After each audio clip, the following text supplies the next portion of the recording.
Day one of Browns training camp here in Berea. We are back at it. And, of course, all eyes are on that four-way quarterback battle between Joe Flacco, Kenny Pickett, Shedeur Sanders, and Dillon Gabriel. Mary Kay, this was a light practice, a little over an hour here as they begin the ramp up into full training camp practices. But what did you see from this quarterback group today? Well, it was about as expected. We really did think that when we got back here that Kenny and Joe would kind of be the front runners for that starting job, and that Dillon and Shedeur would continue to come up the learning curve and be kind of behind those guys. So that's what we saw.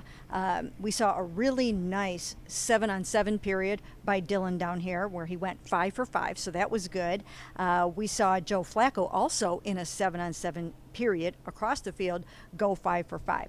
They did some two-spotting once again. They had Kenny and Joe on one field while they had Dillon and Shedeur on another, so they're still doing a little bit of that. And as of right now, Kevin Stefanski has no time frame for when he wants to make this decision. And he's continuing to reiterate, don't pay attention to where these guys are going. But, of course, we're paying attention to where these guys are going.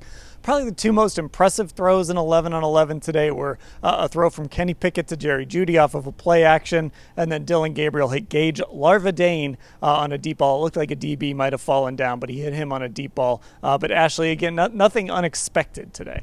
Yeah, and I think the phrase Kevin used is he has a plan penciled in for when he would like to have this decision wrapped up. Sooner would be better than later, he said, but of course, unsurprisingly, wouldn't commit to anything. It's not like the Giants naming their starter on the first day of training camp. We knew we were not going to get that coming out here, but I mean, I agree with what Mary Kay said. It just felt like kind of par for the course for what we expected. It was a shorter practice today. Of course, there were all kinds of rules here as they ramp up to full pads and everything like that. So nothing unexpected, and especially in terms of what we saw with Kenny and Joe really getting the bulk of reps with the first team offense. Now, you might not be thinking Super Bowl for the Cleveland Browns, but their best player on the defensive side of the ball, Myles Garrett, is thinking Super Bowl for the Browns. Mary Kay, today he said, look, the goal is to play in the Super Bowl every year. The goal is to run it back as Defensive Player of the Year. So Myles Garrett, with that huge new contract in hand, no longer the largest non-QB contract ever, but still pretty close,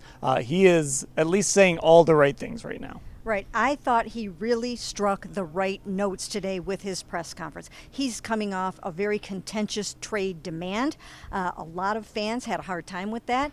And at the time, there were, I'm sure, some hard feelings inside the building with members of this football team. I mean, things got a little bit ugly there for a while. But Myles came out today on day one. He set the tone, and he plans on, as I put it in my story, he plans on strapping this team right onto his red cape and trying to elevate it and lift it and get it to the playoffs and get it to the Super Bowl. So I really thought that was the right way to go on day one. Get your teammates excited, get your fans excited, and make up for a little bit of what went on in the offseason. And Ashley, he seems to really be embracing this attitude. I know you're going to write about this a little bit, this more physical camp, kind of this setting the tone as the guy that's leading the way in this more physical camp where guys are getting maybe a few more reps. It's a little bit tougher out there. Myles seems to be embracing that. Yeah, and he talked about with the linemen especially, because they're obviously not hitting any quarterbacks right now, though Kevin Stefanski did say at some point this training camp we might see tackling to the ground in some capacity,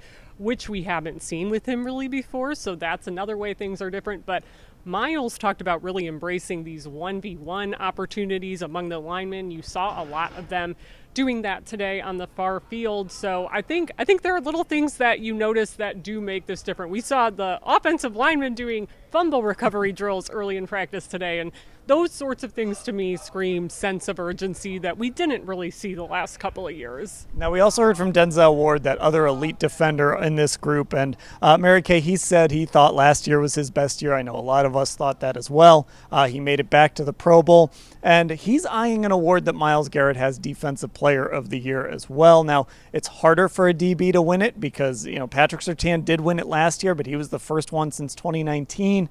Then you got to go all the way back to 2010 to find a DB that won the award with Troy Polamalu. So it's hard for a defensive back to win it, but if Denzel can turn some of those dropped picks into real picks, he could get himself in that discussion really fast. Yeah, it's great that he is thinking that way, because if you have him aiming for NFL Defensive Player of the Year and Myles aiming for NFL Defensive Player of the Year, you're going to have your two best defenders really bringing out the best in each other and in themselves. And what more could you ask for? These guys are both really, really good leaders, and they are really ready to elevate this football team. Of course, as you mentioned, if Denzel is going to win that award, he's going to have to get some of those picks.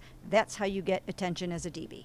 And Ashley, I mean, we've talked so much about Denzel and what he means to this defense. He's been able to stay healthy out there even while he's been dealing with concussions and all of those things. But he's really become a leader of this football team and a leader of this defense in a lot of ways, like Myles has as well. Yeah, I think Denzel, both of them really have gotten a bit more vocal over the years. They're still not the most vocal people or vocal style leaders, but Denzel especially has been a guy who has just led by example. It was very important for him to be here all of spring. He's constantly inviting guys to come train down with him in Florida in the offseason. So I think this is the next logical step. I'd be concerned if Denzel Ward wasn't saying things like that at this point, so I'm not really surprised that he is. Now, we'll note here before we go that Kevin Stefanski didn't have much to add as far as the Quinshon Judkins situation is concerned.